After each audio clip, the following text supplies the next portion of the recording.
Hello everyone. तो आज के वीडियो में आपके लिए लेकर आए हैं कृषि विज्ञान एग्रीकल्चर संबंधित ऑनलाइन इंपॉर्टेंट क्वेश्चंस को, जो आपकी एग्रीकल्चर की सभी एग्जाम, चाहे वो एंट्रेंस एग्जाम हो या फिर किसी प्रकार की कॉम्पिटिटिव एग्जाम, तो सभी के लिए बेस्ट यूजफुल रहने वाले हैं। इसलिए यहाँ वीडियो को आपको एंड तक जरूर देखना है, जिससे कि आपको हर एक क्वेश्चन वीडियो के साथ ही क्लियर हो जाए।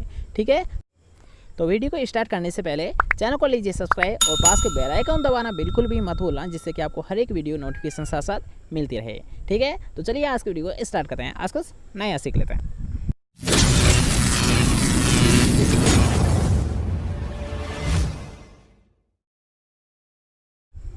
तो आज का हमारा फर्स्ट क्वेश्चन है कि घास की कटाई करने के लिए किस यंत्र का प्रयोग किया जाता है। ठीक है, सबसे पहले हम कुछ यंत्रों के बारे में यहाँ पर क्वेश्चंस को क्लियर करेंगे, जो कि यहाँ एग्जाम की दृष्टि से काफ़ी इंपॉर्टेंट है। ठीक है, तो यहाँ पर जो फर्स्ट क्वेश्चन आपसे पूछा गया है कि घास की कटाई करने के लिए किस यंत्र का प्रयोग किया जाता है। तो यहाँ घास की कटाई करने के लिए याद रखना, घास की कटाई के लिए यहाँ पर आपसे पूछा गया है तो किसका प्रयोग किया जाता है। ये कैसा है, मोवर यंत्र का प्रयोग किया जाता है। किसका किया जाता है, यहाँ मोवर यंत्र का प्रयोग यहाँ घास की कटाई करने के लिए किया जाता है।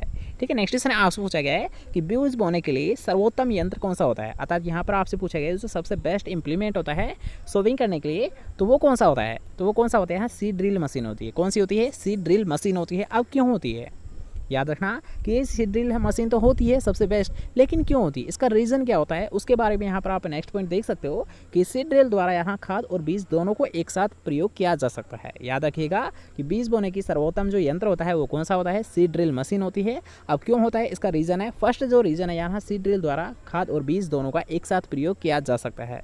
सेकंड है कि यार हाँ इसका आप नोट कर लीजिए कि सीड ड्रिल मशीन का फर्स्ट यहाँ पर रीजन आपको दे रखा है। जो सेकंड रीजन बनता है, सेकंड रीजन ये है कि जो यार हाँ इसमें बीज की गहराई होती है। ठीक है, जो यानी सीड डेप्थ होती है तो एक निश्चित अवस्था में होती है। ठीक है, इसे हम कंट्रोल कर सकते हैं या फिर कम या ज़्यादा कर सकते हैं। तो इसमें कुछ इम्प्लीमेंट होते हैं, यानी कुछ इसमें इक्विपमेंट होते हैं जिनके अकॉर्डिंग हम जो सीड डेप्थ होती है उसे कम भी कर सकते हैं और ज़्यादा भी कर सकते हैं। ठीक है, सेकंड रीजन यह होता है।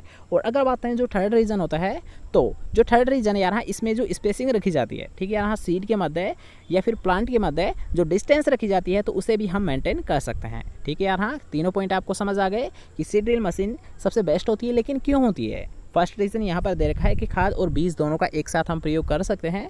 सेकंड पॉइंट है कि जो इसमें यहाँ सीड डेप्थ है तो उसे हम मेंटेन कर सकते हैं, अर्थात कम या ज़्यादा कर सकते हैं। उसी के अकॉर्डिंग थर्ड पॉइंट आपका बनता है कि जो सीड की जो दूरी आपस में रखते हैं तो उसे भी हम मेंटेन कर सकते हैं।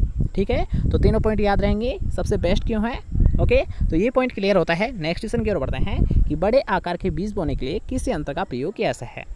ठीक है, अब हमने बात की यार हाँ बड़े आकार के, अर्थात जो यानी स्मॉल साइज़ की तो बात कर ली, लेकिन अगर बहुत सी जाता है कि मान लीजिए कोई ऐसी क्रॉप है जिसके जो सीड होते हैं ये लार्ज साइज़ के होते हैं, तो उसकी जो सोविंग करोगे आप किस इम्प्लीमेंट के द्वारा या फिर किस इंस्ट्रूमेंट के द्वारा करोगे। ठीक है, तो किसके द्वारा करेंगे, यहाँ प्लांटर के द्वारा करेंगे। किसके द्वारा किया जाता है, प्लांटर के द्वारा किया जाता है। और प्लांटर के द्वारा कैसे करेंगे यार, इस पर सीड बाय सीड करते हैं। ठीक है, प्लांटर का यूज़ सीड बाय सीड की सोविंग करने के लिए किया जाता है। ओके, नेक्स्ट क्वेश्चन की बात करेंगे। नेक्स्ट क्वेश्चन यार एक अच्छा क्वेश्चन है, कई बार आपसे पूछा भी गया है शायद। तो यहाँ पर आपसे पूछे बाजरा व ज्वार की कटाई करने के लिए किस इक्विपमेंट या फिर किस इंस्ट्रूमेंट का प्रयोग कैसा है। तो किसका प्रयोग कैसा है, ये कैसा है, रीपर का प्रयोग कैसा है। याद रखिएगा कि बाजरा और ज्वार की कटाई करने के लिए किस यंत्र का प्रयोग कैसा है, ये कैसा है, रीपर का प्रयोग कैसा है। ठीक है, नेक्स्ट क्वेश्चन की बात करेंगे, जो कि यहाँ एक वेरी इंपॉर्टेंट क्वेश्चन है। इसे आप बेशक याद, हाँ इसे किसी भी हालत में आपको भूलना नहीं है, आप नोट कर लीजिए, कैसे भी कर लीजिए, बस इस क्वेश्चन को आपको विशेष ध्यान रखना है कि पोटास की आरामदेह खपत किस में होती है। ये होती है हाँ आलू में होती है। किस में होती है यार, हाँ ये होती है आलू में होती है।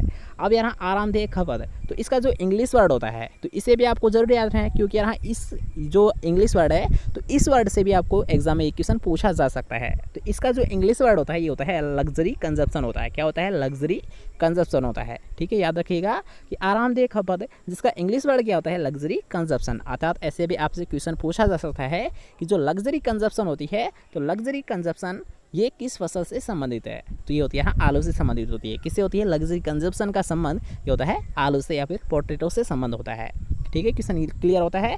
नेक्स्ट क्वेश्चन की बात करेंगे। नेक्स्ट क्वेश्चन आपसे पूछा गया है कि देसी हल द्वारा बनाई गए कुंड का आकार किस प्रकार का होता है।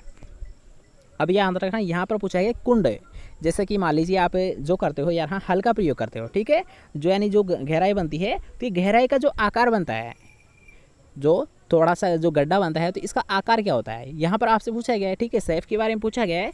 तो जो सेफ बनती है ये बनती है हाँ वी प्रकार की बनती है, क्योंकि आपने देखा होगा ये तो सामान्यतः सभी के यूज़ करते हैं।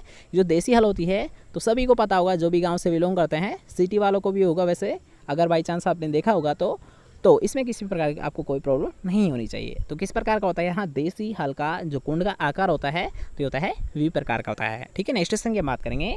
नेक्स्ट क्वेश्चन जैसे कि हमने आपको कल ही सोल्व कराया था कि टिलेज की पिता अर्थात यहाँ फादर ऑफ टिलेज किसे बोलाता है, तो ये बोलाता है जेथरो टूल को बोलाता है। किसे बोलाता है यहाँ फादर ऑफ टिलेज, तो ये बोलाता है जेथरो टूल को बोलाता है। इसके साथ साथ वीड साइंस का भी फादर किसे बोलाता है, जेथरो टूल को ही बोलाता है। ठीक है, याद रहेगा। नेक्स्ट क्वेश्चन की बात करेंगे। नेक्स्ट क्वेश्चन आपसे पूछा गया कि मृदा में सर्वाधिक पाए जाने वाला सूक्ष्म जीव कौन सा होता है। ठीक है यार, हाँ यहाँ पर आपसे पूछा है माइक्रो ऑर्गेनिज्म के बारे में पूछा गया है, अर्थात सबसे ज़्यादा कौन सा माइक्रो ऑर्गेनिज्म पाया जाता है। वैसे तो बहुत सारे पाए जाते हैं, लेकिन सबसे ज़्यादा कौन सा होता है, तो ये होता है हाँ बीजाणु होता है, अर्थात यहाँ बैक्टीरिया होता है। कौन सा होता है, बीजाणु या फिर बैक्टीरिया होता है।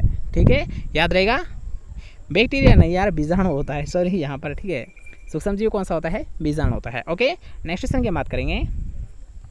नेक्स्ट क्वेश्चन यार एक वेरी इंपॉर्टेंट क्वेश्चन ये बनता है कि धान में नर्सरी तैयार करने की जो डेपोक विधि है। ठीक है, डेपोक विधि के बारे में आपको सभी को पता है, लेकिन अगर आपसे यहाँ पर ये क्वेश्चन पूछ लिया जाता है कि धान में नर्सरी तैयार करने की डेपोक विधि का जो विकसित किया गया था ये कहाँ पर से किया गया था, तो ये किया गया था मनीला फिलीपींस से की गई थी। अर्थात यहाँ सबसे पहले जो इसका इन्वेंशन किया गया था ये कहाँ पर किया गया था, ये किया गया था मनीला फिलीपींस में। याद रखिएगा, डेपोक विधि का जो इन्वेंशन किया गया था ये किया गया था मनीला फिलीपींस में। नेक्स्ट क्वेश्चन की बात करेंगे।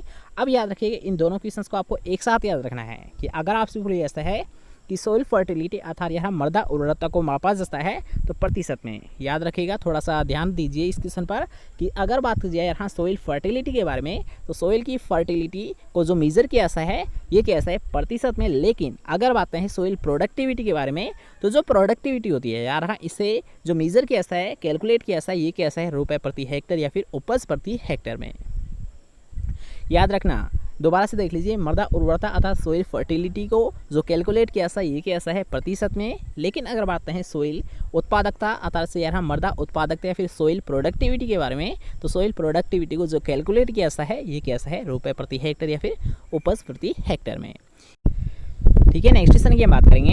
नेक्स्ट क्वेश्चन आप सबसे पडलर यंत्र काम में लिया ऐसा है, तो पडलर का आपको सभी को पता होगा यहाँ पडलर का प्रयोग यार हाँ पडलिंग जो क्रिया की जाती है, यार हाँ पडलिंग जो क्रिया की जाती है धान में, तो पडलिंग क्रिया करने के लिए जिस इक्विपमेंट अर्थात जिस इंस्ट्रूमेंट का प्रयोग किया ऐसा है तो कौन सा होता है, पडलर होता है। अब आप समझ गए होंगे यहाँ पडलर यंत्र का प्रयोग किस फसल में किया ऐसा है, ये कैसा है धान या चावल फसल में किया ऐसा है। किस में किया ऐसा, धान या फिर चावल फसल में किया ऐसा है। नेक्स्ट क्वेश्चन की बात करेंगे कि काली कपास मृदा अर्थात यहाँ कपास फसल के लिए सबसे उपयुक्त सोइल कौन सी होती है। ठीक है, मृदा कौन सी होती है, यहाँ पर ये क्वेश्चन आपसे पूछा गया है तो कौन सी होती है सभी को पता होगा। और एक वेरी इंपॉर्टेंट क्वेश्चन भी ये बनता है कि कपास फसल के लिए सबसे उपयुक्त मृदा कौन सी होती है, तो होती है हाँ काली मृदा होती है। कौन सी होती है, ब्लैक सोइल होती है। याद रखिएगा, कपास के लिए अगर पूछ लिया ऐसा है एक वेरी इंपॉर्टेंट क्वेश्चन ये बनता है तो कौन सी होती है, काली कपास मृदा होती है। आप इसे डायरेक्ट ऐसे समझिएगा कि काली कपास मृदा, काली कपास मृदा, काली कपास मृदा, जैसे कि आप नाम से एब्सेट हो गया यहाँ काली कपास मृदा अर्थात यहाँ कपास की खेती करने के लिए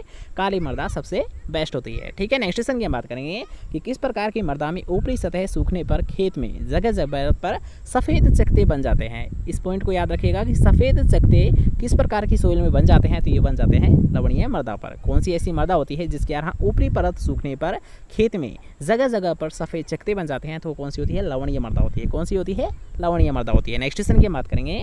नेक्स्ट क्वेश्चन एक अच्छा क्वेश्चन है कि मृदा में गहरी जुताई करने के लिए किस यंत्र का प्रयोग कैसा है, तो ये कैसा है, सब सोइलर का प्रयोग कैसा है। मृदा में गहरी जुताई करने के लिए किस यंत्र का प्रयोग कैसा है, ये कैसा है, सब सोइलर का प्रयोग कैसा है। नेक्स्ट क्वेश्चन की बात करेंगे जो कि आज का हमारा लास्ट क्वेश्चन रहने वाला है कि वायु सरण रोकने वाली घास कौन कौन सी होती है। अर्थात कुछ के यहाँ पर आपको एग्जाम्पल दे रखे हैं कि ऐसी कौन सी घास है जो कि यहाँ वायु सरण अर्थात यानी विंड इरोजन को कंजर्वेशन करती है, उसका संरक्षण करती है। तो कौन सी होती है, यहाँ ये होती है सेवन घास या अंजन घास होती है। कौन कौन सी होती है, सेवन घास या अंजन घास होती है जो कि यहाँ विंड इरोजन को रोकने का कार्य करती है।